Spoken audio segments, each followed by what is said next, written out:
ليه فابريجاز مدرب واعد جدا؟ لو ما كنتش تعرف فساسك فابريجاز مدرب حالي لنادي كومو في ايطاليا، ونادي كومو ده بقى عنده قناه على اليوتيوب. بعد كل ماتش فابريجاز بيطلع يتكلم عن ارائه في الماتش ده، سواء كسبوا او خسروا مش فارقه. فمن متابعتي لماتشات كومو وكلام واراء فابريجاز قدرت استنتج 3 حاجات. اولا، لما تكون الفرقه بتحاول تبني الهجمه من تحت، ضربه مرمى مثلا، والفرقه اللي بتلعبهم بتلعب عليهم ضغط عالي مان تو مان. الستايل ده في ايطاليا منتشر جدا من ايام اتلانتا مع جاسبريني، دلوقتي جاسبريني مع روما، وبولونيا من ايام تياجو موتا، وفرق تانية كتير. فهنا فابريجاز بيقول ان هو لو لقى نفسه او لقى فرقته مش قادره تطلع بالكوره من تحت ما بيعصلكش الموضوع، وقال بالظبط بنحاول نلعب كوره دايركت، من الاخر يعني كده كوره تسعيناتي بحته. السنتر باك ياخد الكوره بس على الاقل يعني متدرب نوعا ما هو بيشوطها لمين، ويحاول يستغل سرعات الوينجين بتوعه زي رودريجيز، نيكو باز، او السترايكر بتاعه اللي هو دوفيكاس. في الحاله الثانيه لما تكون معاه الكوره وقدر ان هو يكسر الضغط ده ومستحوذ على الكوره في نص ملعب الفريق اللي قدامه، ساعتها بيقول ان هو لازم يدي اللعيبه بتاعته الحريه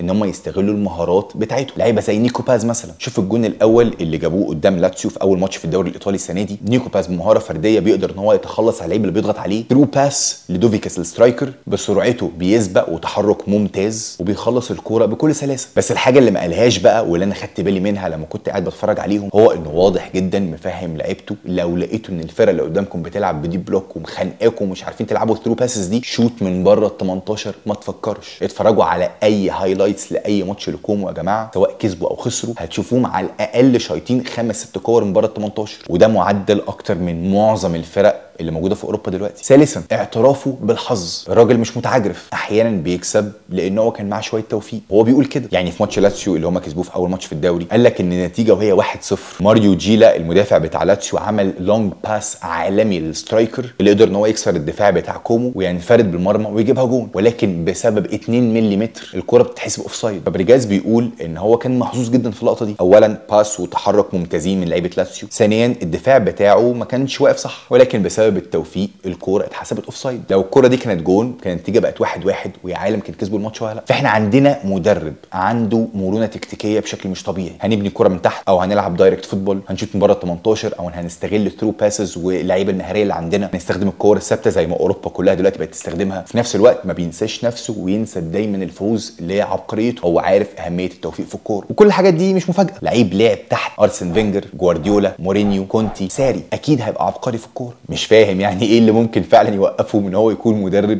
كبير جدا جدا جدا في المستقبل القريب. بس احب اعرف برضو رايكم تحت في الكومنتات.